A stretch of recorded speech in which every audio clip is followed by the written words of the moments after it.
হয়েছে, তার বাইক ভাঙচুর করা হয়েছে, প্রাণ ভয় তিনি পালিয়ে বেড়াচ্ছেন। কারা করেছে? তার দাবি, তার অভিযোগ বিজেপির লোক করিয়েছে। বিজেপি অবশ্য তা মানছে না, কিন্তু এর পিছনে রাজনীতি রয়েছে, ব্যক্তিগত শত্রুতা রয়েছে। খোঁজ নেওয়ার চেষ্টা করবো। সুজিত প্রতিনিধি আমার সঙ্গে রয়েছেন। সুজিত, প্রথমে একটু জানতে চাইবো কি হয়েছিল। দেখো, ঘটনা যেটা হয়েছে তা কিন্তু মারাত্মক। নন্দীগ্রামে যে ঘটনা ঘটেছে, সেখানে বাড়ি ফিরছিলেন ওই তৃণমূলের নেতা। তিনি বাড়ি ফেরার সময় যখন রাস্তা দিয়ে যাচ্ছিলেন, সেই সময় তাকে আটকানো হয়। তার দাবি, তার অভিযোগ, বিজেপি আশ্রিত দুষ্কৃতী বা পরিচিত বিজেপি কর্মীরাও ছিল সেই দলে, তাকে আটকে, তার পদ আটকে গাড়ি ভাঙচুর করা হয়, তাকে মারধর করা হয়, তার সঙ্গীকেও মারধর করা হয়।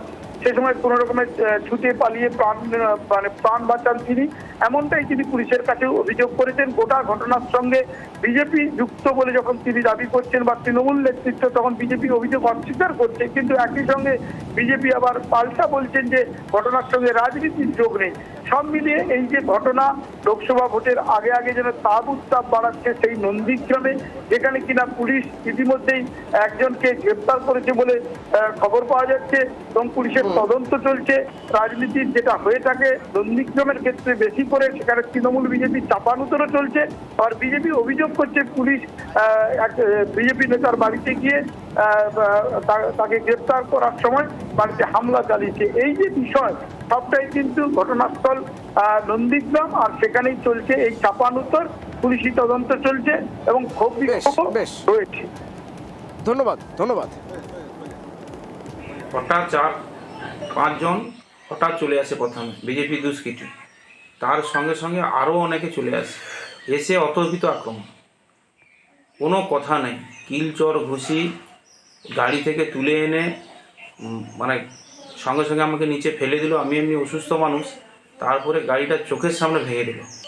প্রতিটা কথাই বলছি ধনঞ্জয় ঘোড়ার পায়ে ধরে ক্ষমা চা, ধনঞ্জয় ঘোড়া, মানে প্রতিটা কথাই হচ্ছে ধনঞ্জয় ঘোড়া, ধনঞ্জয় ঘোড়া। আমি সেই আপুরির কথা বলছি যে তার স্ত্রীর দেওয়া একটা কিডনি নিয়ে বেঁচে আছে। বিজেপির কয়েকজন দুষ্কৃতী তারা অতর্কিত হামলা চালায়, তার গাড়িটি একেবারে ভাঙচুর করে দেয়, তার টুটি চিপে শ্বাসরোধ করে মেরে ফেলার চেষ্টা করে। তার কাছে তার ব্যবসায়ের কিছু নগদ অর্থ ছিল, সেগুলো তারা কেড়ে নেয়। শুধু তাই নয়, তাকে প্রাণে মারার হুমকিও দেয়। আমরা প্রশাসনের দ্বারস্থ হয়েছি। বিজেপি কখনো এই ঘটনাকে সমর্থন করে না। এটা খুব বাজে ঘটনা, যেই করে থাকুক এটা খুব খারাপ ঘটনা। আর বিজেপি এই ঘটনার সঙ্গে যুক্ত নয়।